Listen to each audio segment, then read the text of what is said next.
Assalamu alaikum, peace and blessings be upon you. Good evening, you're listening to Radio Islam at WCEV 1450 AM Chicago, Illinois.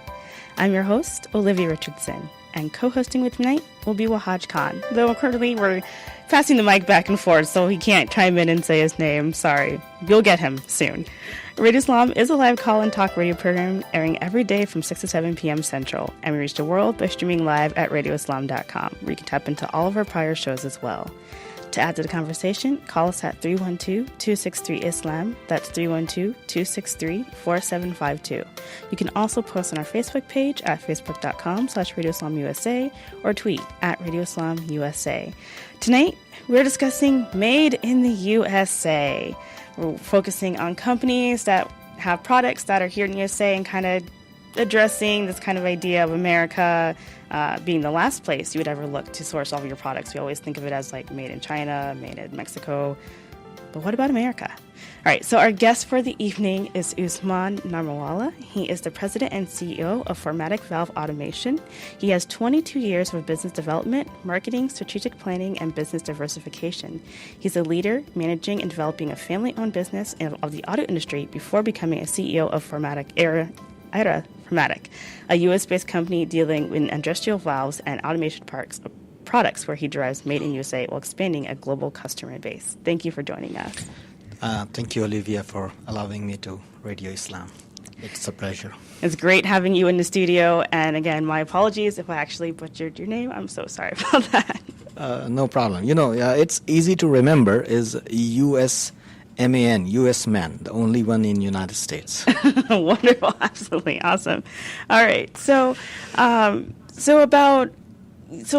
kind of reading over your bio, your work history has a story that's kind of waiting to be heard. So you were in India as a managing director, as a selected auto parts trader, and then you migrated to United States. I'm sorry, I'm tongue-tied today. Had a career in IT network engineer, and now you're back as an entrepreneur, though as president and CEO of Formatic. Can you kind of tell us about your shift and then what kind of got you running into the valve business? So basically, let me give you some idea on what I had worked in the major part of my life in last 2 decades back in India. So Selected Auto Parts Traders is a family-owned business. I joined it in around 1993, and as a basic sales and counter salesperson. And worked hard in taking responsibilities and the work and pushing in ideas and getting those ideas into actual working solutions, and then escalated myself up in hierarchy into taking more responsibilities into business and taking the decision matters in the business.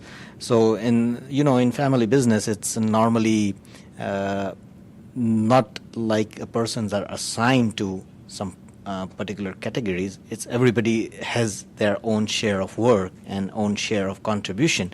Right. But I always worked hard in proposing the new philosophies, diversifications of the business, moving into a new direction, and taking responsibilities. And that's at the end, when I migrated to United States, I hold that position as a major decision maker and a managing director at that business. And when I moved to Chicago in 2011, it was June 2011, I was given an opportunity by IT networking company, Barkat Consulting in Lincolnshire, Illinois. They are Muslim from Barkat family in Chicago. Very good in IT. Most is Cisco applications. Okay, cool. And it's kind of a very good profession, I would say, in terms of IT. Very lucrative in numbers, and very respectable job, or I mean to say, very respectable profession. But given my age and given my experience as a business entrepreneur back from India, I was always in the pursuit of thinking that what can I do that can be more of for my personal kind of things, Yeah. As a businessman, and I would say as a Gujarati businessman, the person who is originated from Gujarat state, always have a pursuit to be an entrepreneur. And I have been praying to Allah hard at night and early mornings that I need to do something else. This is not kind of work which I have imagination in myself.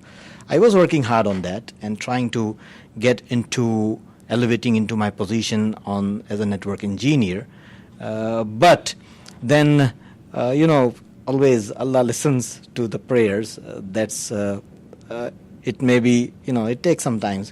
But in last year, in June 2015, when I visited India, I got into few of the friends and relatives, and one of the relative who is actually in valve manufacturing business in India, they proposed me that we are looking for an avenue in United States, and we are looking for somebody who can handle to start a business venture there, where they can support with technology and manufacturing and the technical designing and those kind of stuff.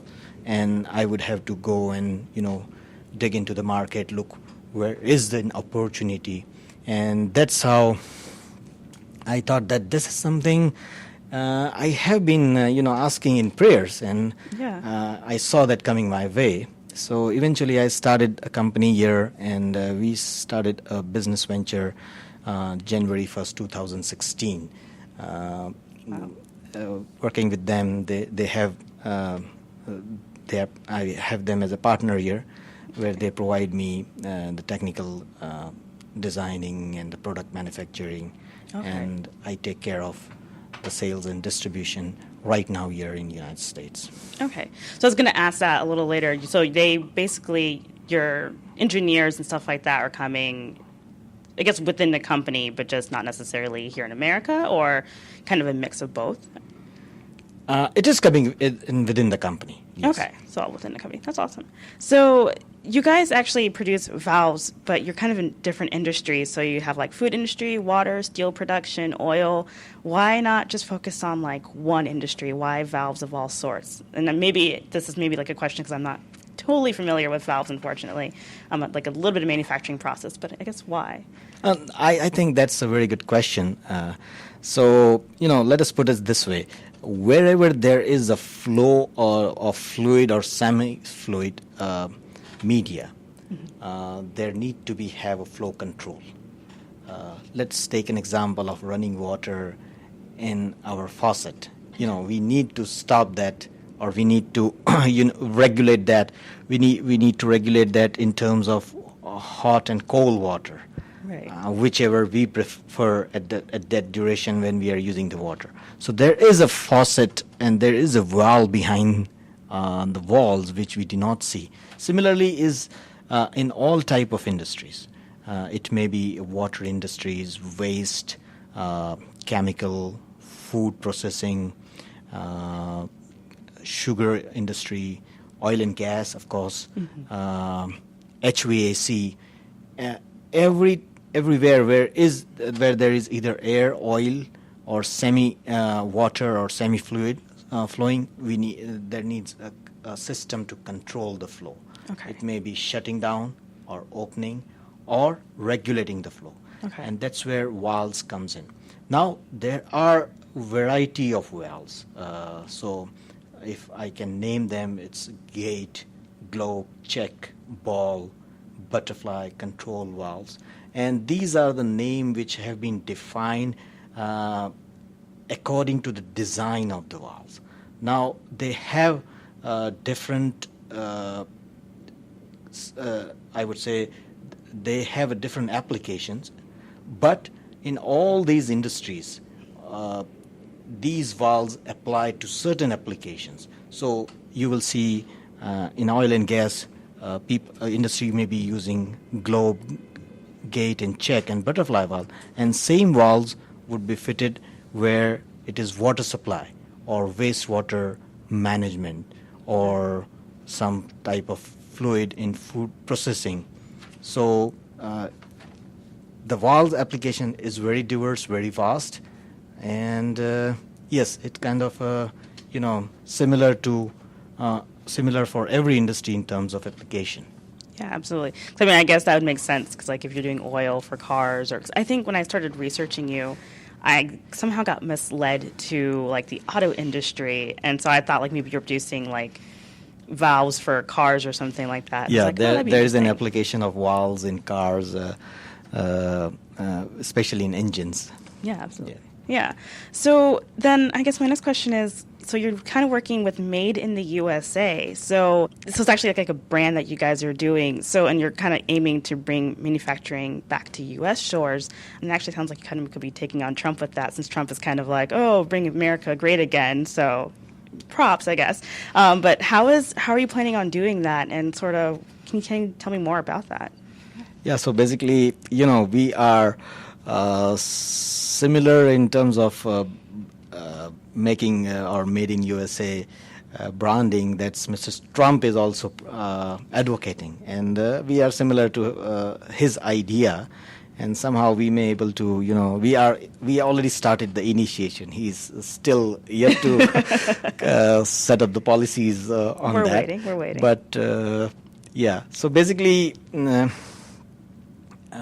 what we have realized since we have commenced the business here in the United States is brand USA still exists in the world. US is led the industrial revolution, and now US is still ahead of most of the countries in terms of intellectuals. So here what we see is most of the stuff, we can name it, we say Apple iPhone or any other stuff, those are being designed and engineered by US intellectual engineers. It may be IT or it may be in terms of mechanical engineering, but the product are somehow being resourced out in other countries.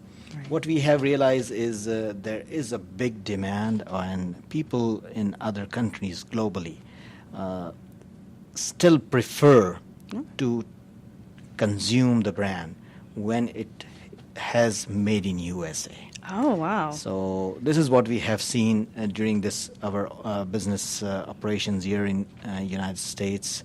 And people are welcoming, if we provide in something either Made in USA or from a US company. Okay. So it should be a big idea. It should be, when I look to the concept of when we use the stuff, a small stuff we take, maybe a pair of jeans, Yeah. we see a tag Made in China. It's kind of, for a country so huge and so large and so much ahead of everybody, we are seldom able to find things Made in USA. So the reason we are going to start manufacturing here in the United States is it's carry a lot of credential, and the product does have a value globally. And of course, as you said, that we are with Mr. Trump's idea to start manufacturing here in the United States. Wow, that's awesome. Yeah, I think everything about I know on my laptop is certainly probably not most likely not manufactured here in America. So I think that's a kind of a really cool aspect that you're going for. And so you said that there's a big demand for it. Like what type of, like across all industries, I suppose then? You see, there is a demand. Every product, those are American brands. You name it, Apple, Nike. There are a lot of brands which are U.S. They are popular everywhere. But what I'm trying to say here is they are not manufactured here. Right, yeah. So won't it be a great idea, or won't it be a great thing that it should be actually sourced from U.S. and people would use it? This would be, again, great idea that we start manufacturing here in United States, bring up jobs here instead of being outsourced into other countries. Yeah, I guess I think, is their market bigger than for American-made products than we kind of think? 'Cause I know that we think it's always China, other countries. Is there I guess you guys are finding a bigger market for American products then? Yes. And in terms of valves industry, let me share one thing. We have seen this thing that, the people are now walking away with the Chinese product or made in Chinese product. We see the demand coming in from from our customer where they do mention non-Chinese valve. So, I think it's a good time to jump in where the customer have a shaken kind of faith with the Chinese product and get in and take the share and grow bigger. Oh, wow. Okay, cool. Well, we're actually going to take a quick break, so stick with us, everybody. If you have any questions for us, call us at 312-263-ISLAM. That's 312-263-4752, or tweet us at Radio Islam USA. Hang with us.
Welcome back. You're listening to Radio Islam at WCEV 1450 AM Chicago.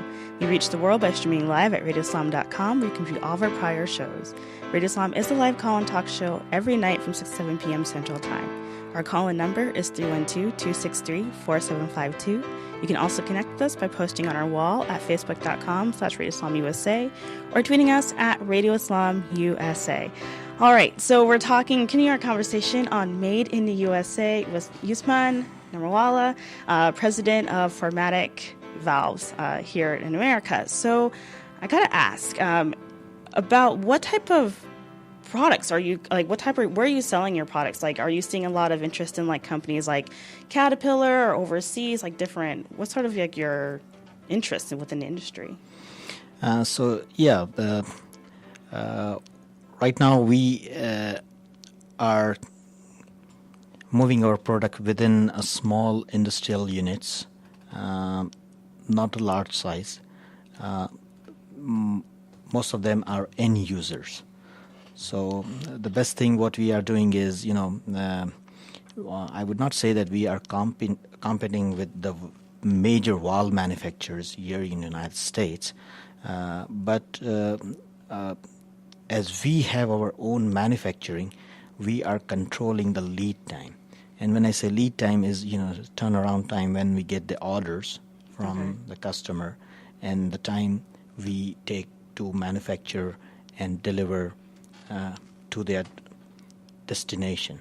What we have found is, because major of these valve manufacturers here in the United States does not have production control. They have a production facility in China or another part of Asia, Taiwan, Thailand, Korea. So they do not have that control where, if somebody is coming in with a specific requirement, they would go ahead and give them a larger lead time in months.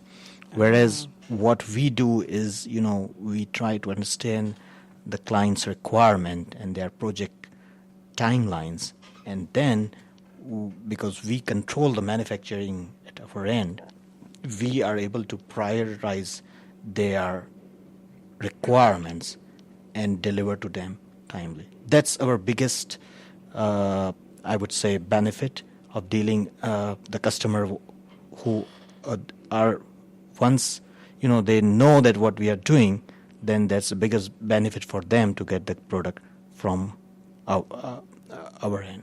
Right, so they can get quicker and they can get like more customization in some Yes, ways. Yeah. and that's a good point you raised, the customization. It's in this industry, it's all based on designing and engineering, and a lot of customization is required versus standard product.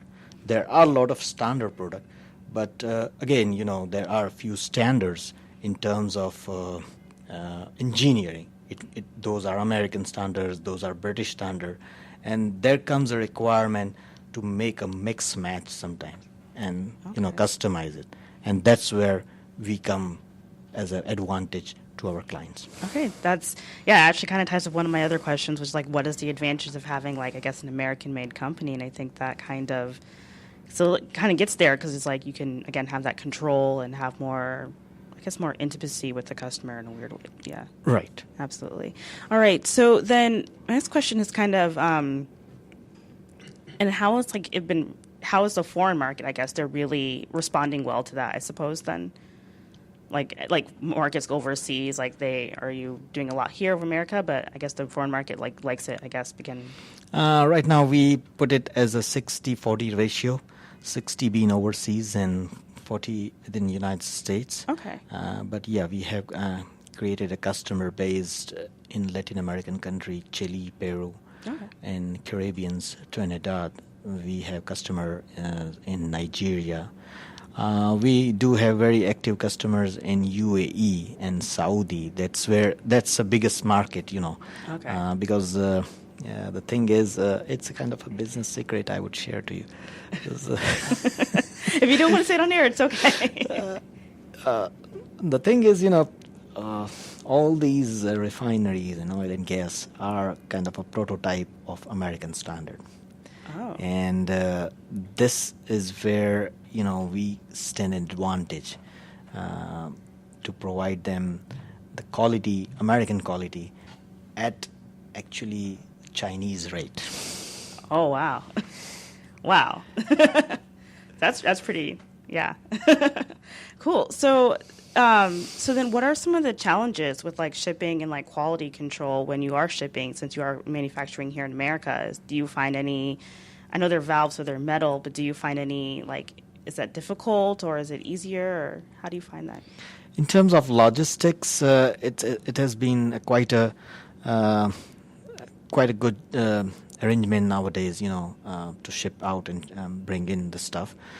We have a great logistic company, FedEx and DHL and a few more. Okay, cool. And we have set up kind of tied with them. So we know what is the lead time or the transit time of any consignment that has to go out. And we do calculate that in terms when we get the orders from the customers, and that's how we do the reverse calculation of that, getting that process at our end, so we can still control the transit time and deliver it timely to the customer. That's really awesome. So you kind of making sure you're fitting a frame, like you say, I'm going to give it to you in 2 weeks or 5 weeks. I don't know how long these processes takes, but yeah, that's awesome.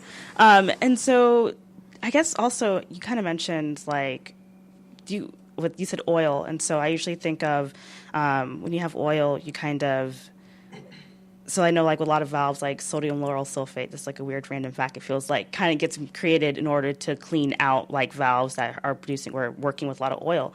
Do you guys see yourself working with other industries or kind of creating industries, or is that just kind of not your goal right now? Or no, that's again a very good question. So oil and gas being kind of low right now because of the barrel prices under 50.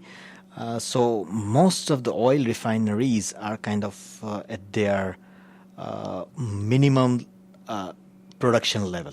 Okay. So anything related to oil and gas is slow. It may be in US, or it may be if you go to Texas, same is the case. So there is a little slackness in the industries which are attached to oil and gas. The same is the scenario overseas, especially in Middle East.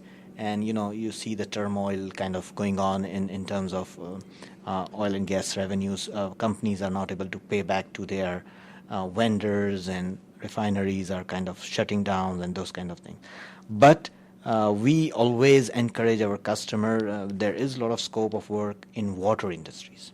Okay. And we have our product, and we specialize in that. That's butterfly valves, which are used in water supply, wastewater management. And we try to give our customers who are in distribution of the valves to explore those opportunities. The things are, there have been a lot of funds with the governments or the cities allocated for this process, and which are not tapped yet. So this is the big venue where we see that a lot of work is there, and it would be there in next few years. Okay. Huh? Awesome. Well, unfortunately, we do have to go. It's kind of our time's up here, but thank you for coming with us for sure. And I guess if anyone is interested, they can go to formaticvalve.com and check out all of your products and get in contact with you. It is formaticvalvesusa.com. USA.com. Absolutely. No problem. But thank you so much for coming on. It's been great having you, and it's actually kind of a really fun conversation, so thank you. Thank you, Olivia, for having me. Awesome. Thanks. All right, so you have been listening to Radio Islam. We are about to head out to a break. So if you have any questions, or I guess not with this guest, but if you want to, just give us a call at 312-263-ISLAM. That's 312-263-4752. And of course, tweet us at Radio Islam USA.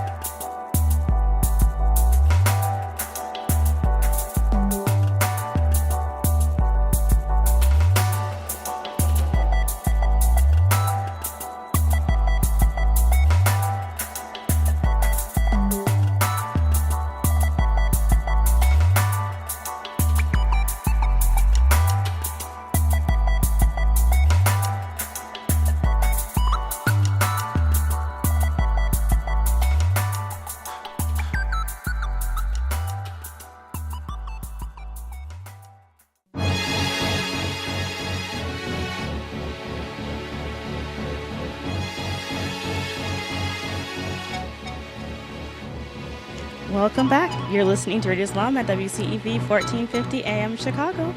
We reach the world, as you know, by streaming live at radioislam.com. You can view all of our prior shows. Radio Islam is a live call-in talk show on air every night from 6 to 7 p.m. Central Time. Our call-in number is 312-263-4752. You can also connect with us by posting on our wall at facebook.com/RadioIslamUSA or tweeting us at RadioIslamUSA. All right, so Wahaj has the next guest for tonight. Wahaj?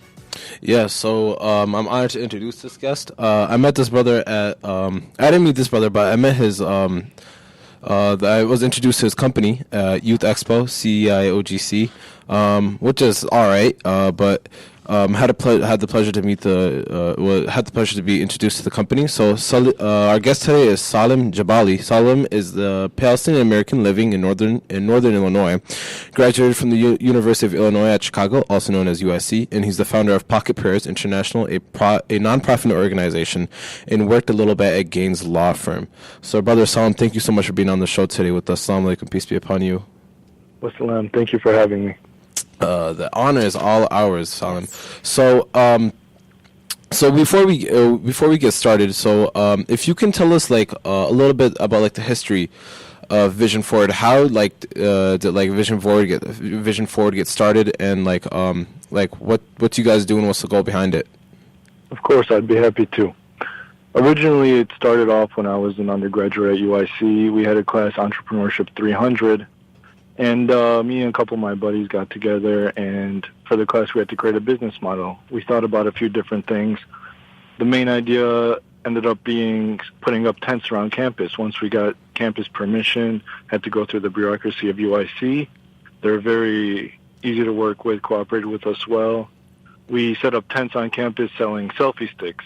That's how we started out. To students who usually couldn't afford, thought certain items were expensive, we planned on moving forward with different items. And then eventually we saw a lot of growth in the business, people, incredible response, incredible feedback. And we came to the idea of a student starter pack, which is a backpack with a tablet, Brazilian imported coffee, portable power bank, electric toothbrush, headphones, just a few essential items that students need nowadays. And we thought this is something that could be great, and prosperous for an institution like ours and schools and the consumer as well, all students around. So we hired more students who supported the idea fully and hit the ground running, starting at UIC. A few private institutions liked the idea and took us on, community colleges.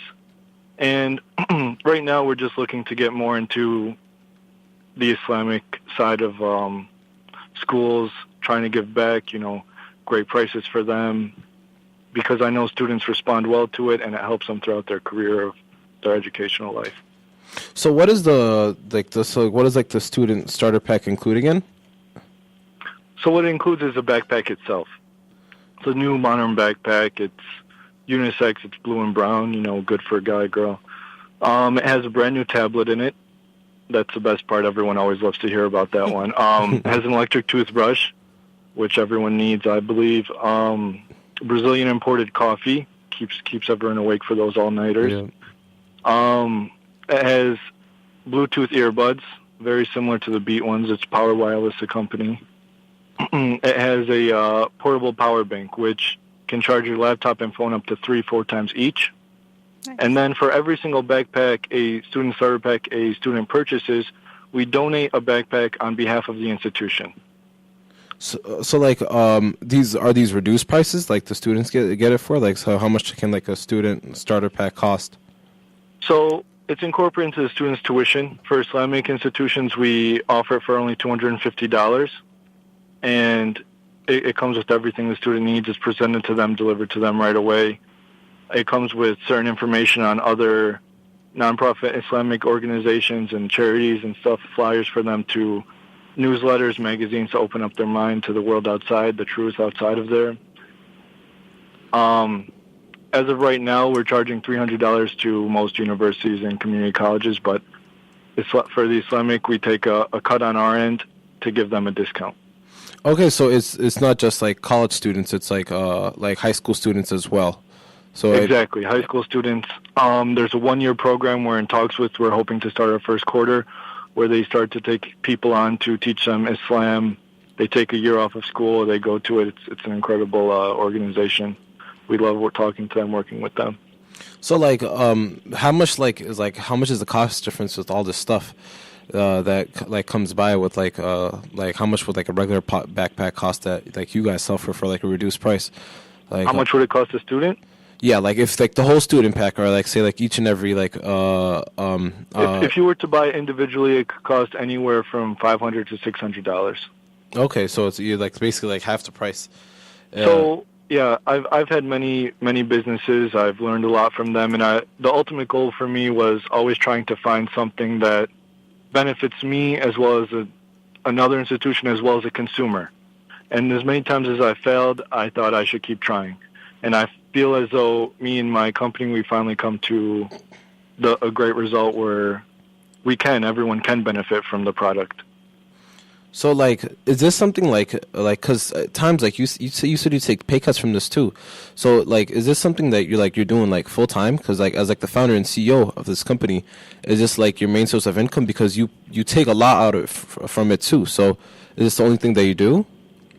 Alhamdulillah, this is the only thing I do at the moment. It's great. I devote as much time as I can to it. I'm always working on it, working on new ideas. All of my team members, my employees, my board, they devote as much time as they can. A lot of them are still students. As I said, I started when I was a student at UIC. I have a lot of UIC students from all over the Chicago area working on it. We have around 20 employed students at the moment, and everyone devotes as much time as they can outside of their studies to it. So tell me this, Salim. You already graduated school, right? Alhamdulillah, yes. Yeah. So, and you got your degree and everything like that. Yes. You could probably find like a job with like some corporate company and not have the stress of like providing for the ummah and helping out others and stuff like that. Why is it that like you chose to take a different route and like do something that's beneficial to the ummah and help out other people? You know, I think that any true, you know, not even just Muslim, any true moral person understands that they're giving themselves more by not doing it than they are actually giving to other people. I benefit more from doing this than I believe I give to other people. Just the happiness on people's faces dealing, you know, giving jobs, myself being able to create an idea that will benefit students as well as other institutions and give back to the ummah, give back to mosques, give back to schools is more than enough, is more than any money can ever give me. Cool. So actually, kind of going back, I know you said that you were doing this to colleges and stuff, and I remember when I went to college, one of the first things that I got in the mail was like this like little package of like bed sheets that you can order and you can pick your color and stuff like that. So is that kind of what you guys are doing, where like the school has the option of just giving it out to the students as like I'm sorry, you got a package of what? I'm sorry, I couldn't hear you there. I'm sorry, I got a package of it was like a brochure, and it was like you can order your bed sheets and pillowcases and right. extra stuff. So is that kind of what you're doing? doing? Okay, yeah, I know what you're talking about. It's something like that. I don't know if you're familiar with Microfridge. If our listeners are familiar with Microfridge, it's a company that actually to dorm people, students who dorm, so mostly university students, of course. Yeah.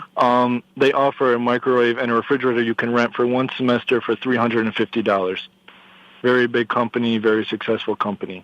Wow. Now, for $50 less, we offer what I like to think is a lot more, and we also donate a backpack to a child in need. So it's a little different. We like to think it's a unique idea. I haven't yet heard of anything like it. I haven't heard of anything that has come out similar to it. And if there is, I hope that somebody else does come out with it, because it truly does benefit students.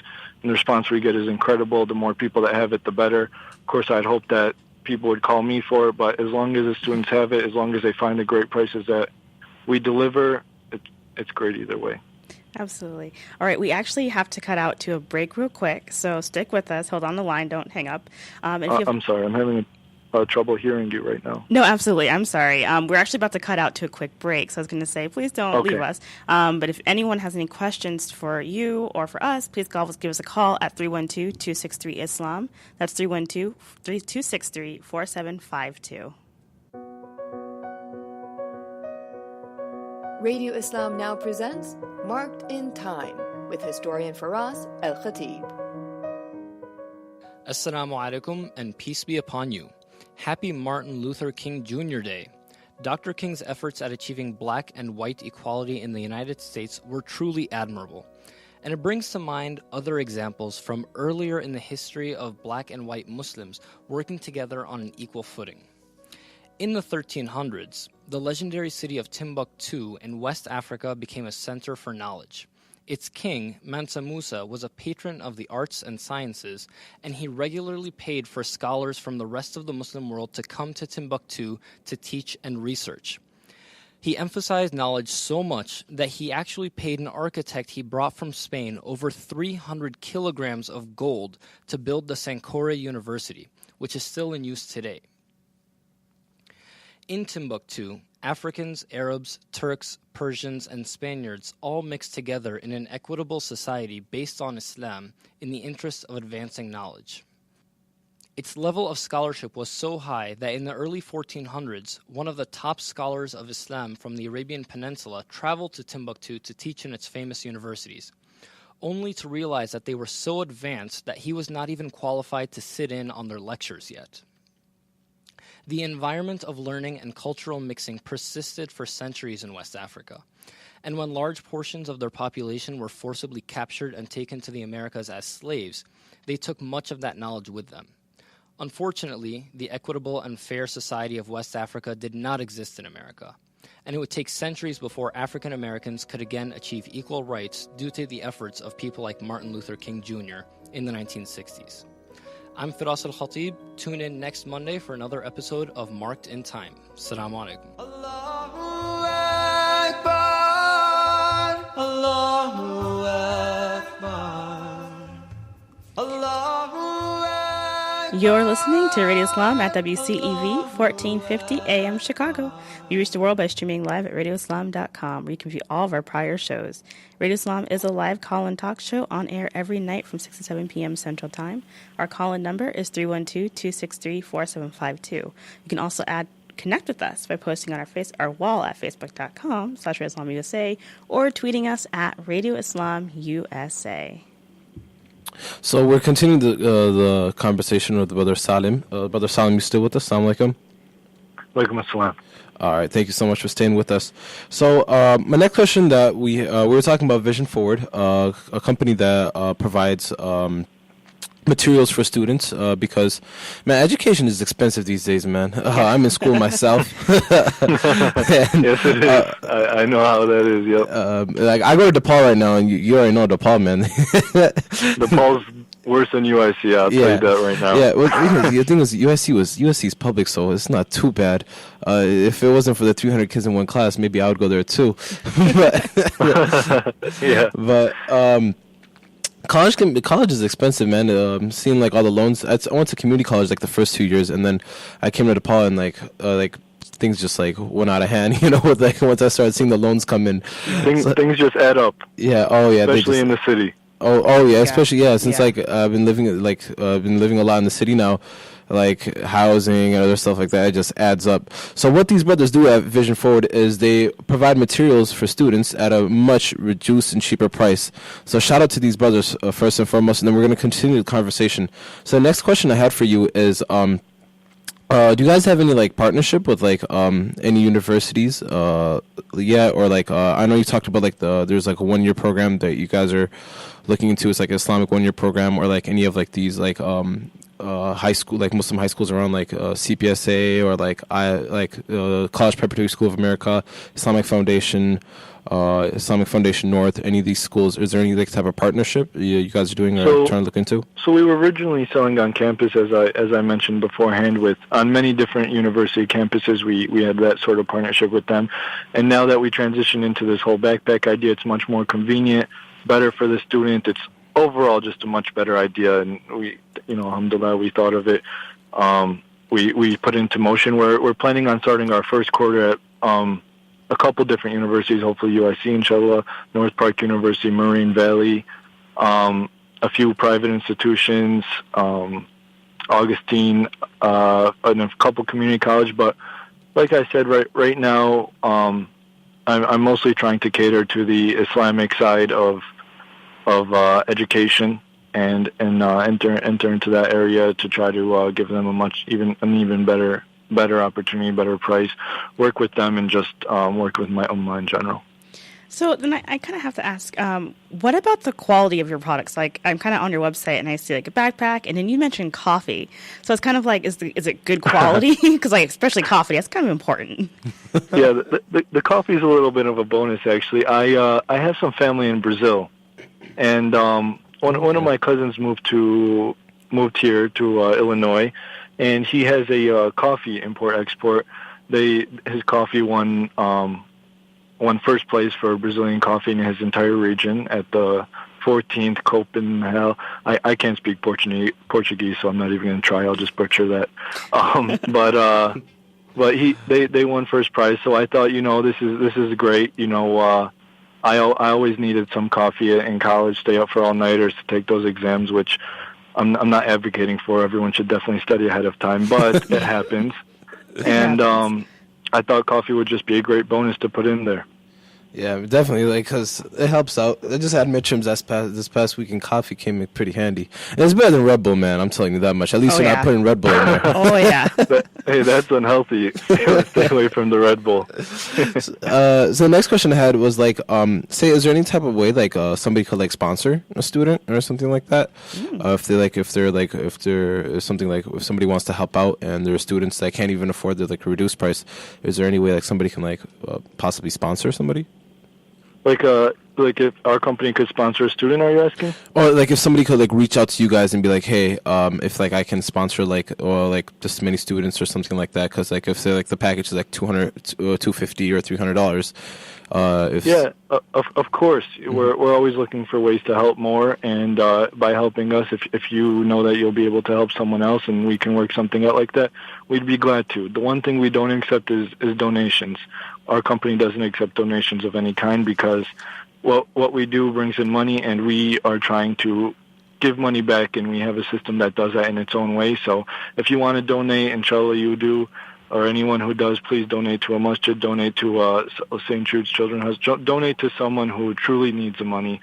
Our company has revenue that and a system set up that can already acquit donations from our company so that we can help everybody to prosper. That's amazing, man. Yeah. And like, are there like, do you guys do like any type of payment plans? Because like, of course, these like are like students buying. So like, is there any way like students could possibly pay in portions? No, what we're looking at right now is if the student starter pack is added to tuition, which is what we're hoping for the first quarters coming up. Mm-hmm. If you do have loans or FAFSA or things like that, it's incorporated in there. So you already have it. The $250 is $300 is minimal. It's almost nothing. When you see miscellaneous, $1,000, food $7,000, dorm $10,000, different things you see over $1,000. This you can pay for if you like. We know we can work with you, set up a payment plan, discuss like that. Our lines are always open. Our emails, our numbers are always open. People are always answering calls, answering emails. We like to try to stay as best as we can, as big as we're growing on a personal level with all of our students and faculty and institutions. Okay, and then like you said, like a lot of you've employed like 30 people, right? Yeah, roughly 20, 30 people. 20, 30 people, and like some of these are students as well. So like there's like student employees. They were either students with me when the company had started, or they're students now. So our main logo is by students for students, as in we are all students. Our company was founded with students. We hire only students, and it's another thing that we're very proud of is that when I was a student, a freshman, I definitely could have used side money, but I couldn't get any sort of job without experience or education at the time, and right. I mean, to get that you need it, and if you don't have it, you can't get it. So we offer that. Definitely, and like the experience, like it helps a lot as well, because like if like you're managing something that like with like something that's like nonprofit as well, so like people like other like when they send out their resume, like of course you guys are nonprofit, but if you're doing something that's like beneficial to like other people, company definitely like it looks good on your resume and it helps out in that as well. And another thing is we don't ask anything. I was hoping to make this clear for any of the listeners that we don't ask anything from the institution besides your approval. We actually give back 20% of all of our profits back to the institution that works with us. Wow. Other than the donation, we also give that 20% back. And your students can benefit from the company as well. All right. So what is it like for you guys? I know for you, specifically, like working with these institutions, I feel like, especially as students coming in and saying, hey, we have a business plan and proposal. What is that kind of like that interaction like with them? And how do you go ahead and say we're serious and we're going to do this? I mean, you seem to be getting a lot of good feedback from your education schools that you're working with. But what is that like? What is that process like? The interactions between students becoming employees, are you asking? I'm sorry. No, more about like you working with institutions, you working with universities. I feel like that's like a barrier to break. Yeah, normally we, based off of our team members, generally in the beginning, we started small, like local high schools, talking to all of the people on my board, employees, what schools they went to, UIC, because it was easy, we're the alma mater of it. Yeah. And it started with that way. We just went in. We went to expos. We started with the old rags, had the table covers. Just set up our booths. Tried to spread our message and what we're truly trying to accomplish. Because when you see things like this, you're a little skeptical of it. You can't trust it at first. But once people really saw our message and what we're trying to accomplish and saw the success that it's having, they really were magnetized towards it. Now, looking at your website, is there any way to can anybody buy any of these products? Do you have to be a student to buy the product, or do you do you verify to be a student in order to buy a product online or anything like that?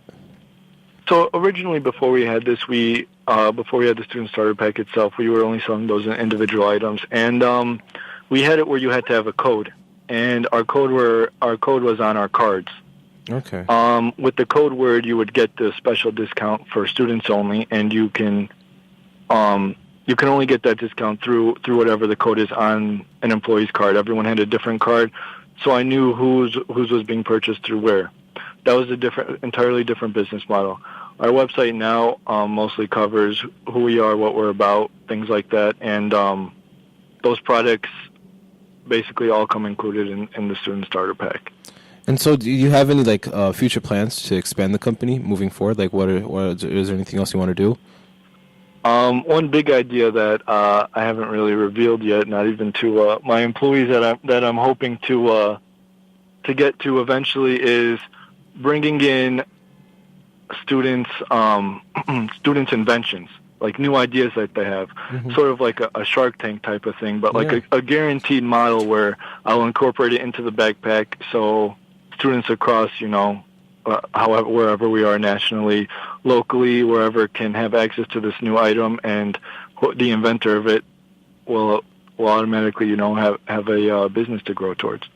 So, man, what you're doing over here is really inspirational to a lot of students. I'm sure a lot of our listeners that are our students that are looking to get into business would want to hear some advice for you. So, what advice would you have for some students that are looking into having their business in the future? Wait, I'm sorry, I didn't catch that. I'm sorry. A lot of our listeners are students themselves, and they're probably willing to because your story is inspirational. So a lot of people would be wondering to see what advice you would have for students that are looking to get into business in the future. There's one model through business that many people have always said that I've always leaned towards, that I believe in more than anything else, is just a very vague: never give up. I've been in situations where I've had an idea, I was so excited about it, I thought this is the best idea ever. I was shut down completely. Completely. My business was horrible. I shut down. It went under, basically, And I used to think, that's it, I'm done. I'm just going to, follow the cookie cutter line that most students follow: get an education, get a job, sit at a cubicle, do whatever like that. Yeah. But I have to thank my mom and my family for always telling me that my ideas are beautiful. I just have to keep working on them. Don't give up ever. Do not ever give up. Keep working towards your goals, and eventually, Allah willing, success will find you. And where can people find more information about Vision Forward, man? Visionforwardcorp.com is always updating its information regularly and trying to give out more information. We have, if you would like, there's a newsletter you could subscribe to on the website. Contact VFC at visionforwardcorp.com.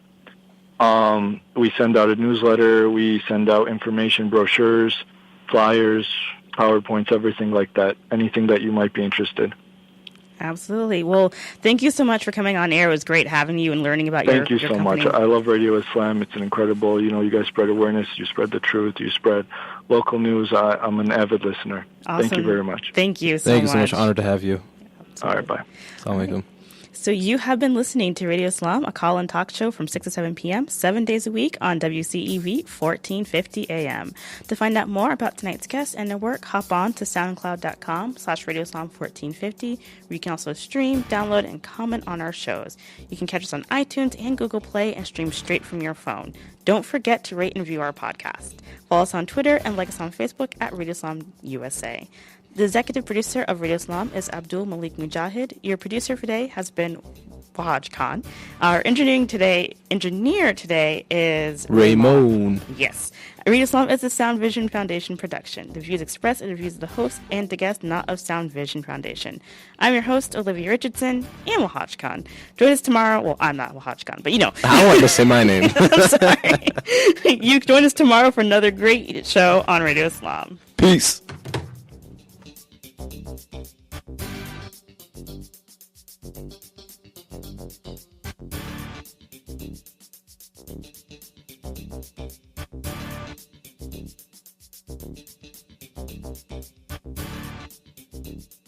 Thank you.